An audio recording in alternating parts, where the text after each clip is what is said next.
ایسا تھا، اس سے آپ لوگوں کو یہ لگتا ہوگا کہ شاید کہ تاج الشریعہ کوئی تاج رکھتے رہے ہوں گے۔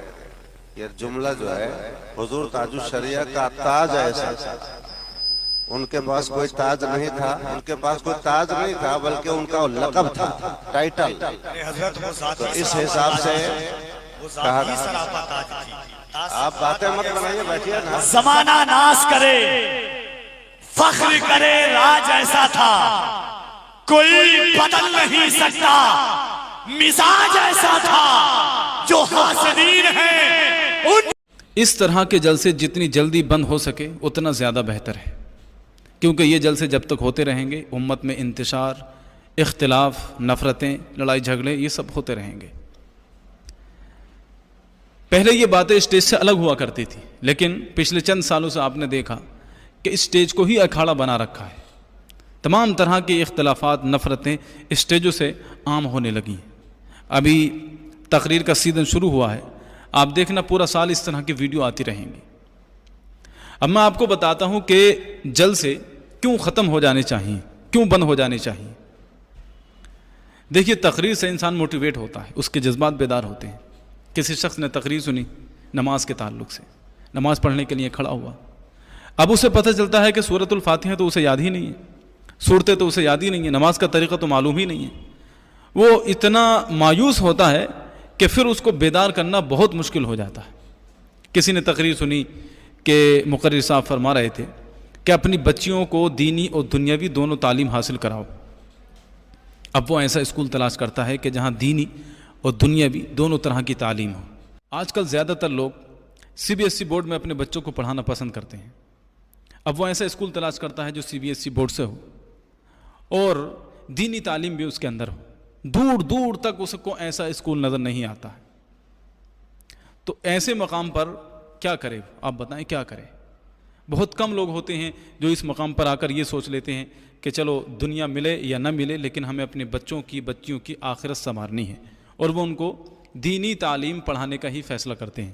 لیکن زیادہ تر لوگ اپنے بچوں کو انہی اسکولوں میں پڑھاتے ہیں کہ جہاں سے وہ بے دین بنے، بے حیا بنے، اور جب وہ اس ماحول میں ڈھل جاتے ہیں، اس ماحول میں کافی وقت وہ گزار لیتے ہیں اور وہ دنیا کا رنگ ان پر چڑھ جاتا ہے، ویسٹرن کلچر میں ڈھل جاتے ہیں، تو یہی لوگ اسٹیج سے ان کو گالی بکتے ہیں، برا بھلا کہتے ہیں۔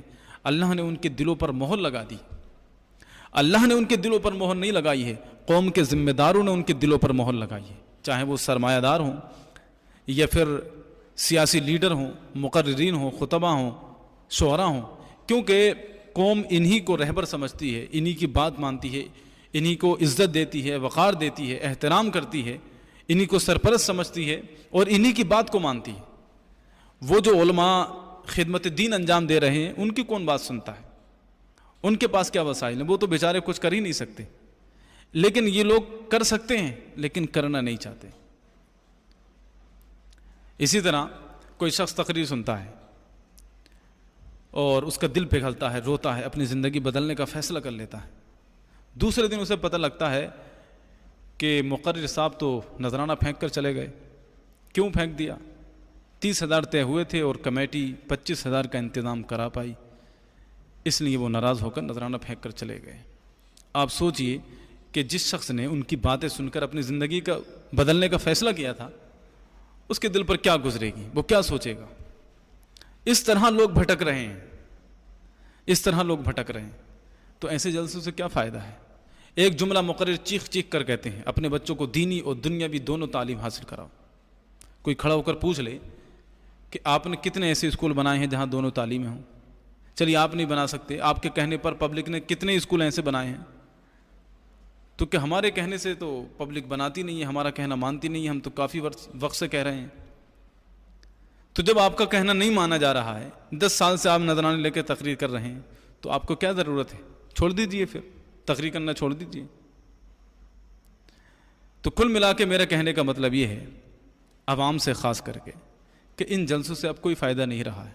آپ کو دین چاہیے، علماء سے سیکھیے، ائمہ سے سیکھیے، ان کا احترام کیجیے، ان کی تنخواہیں بڑھائیے۔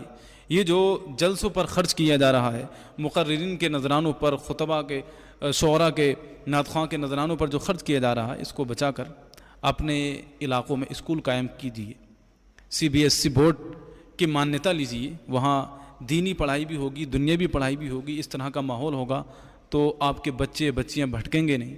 یہ جو واقعات سننے میں آ رہے ہیں کہ فلاں بچی اس غیر مسلم کے ساتھ چلی گئی، اس طرح کے واقعے آپ کے سامنے نہیں آئیں گے۔ اللہ رب العزت سے دعا ہم سب کو عمل کی توفیق عطا فرمائے۔ السلام علیکم ورحمۃ اللہ وبرکاتہ۔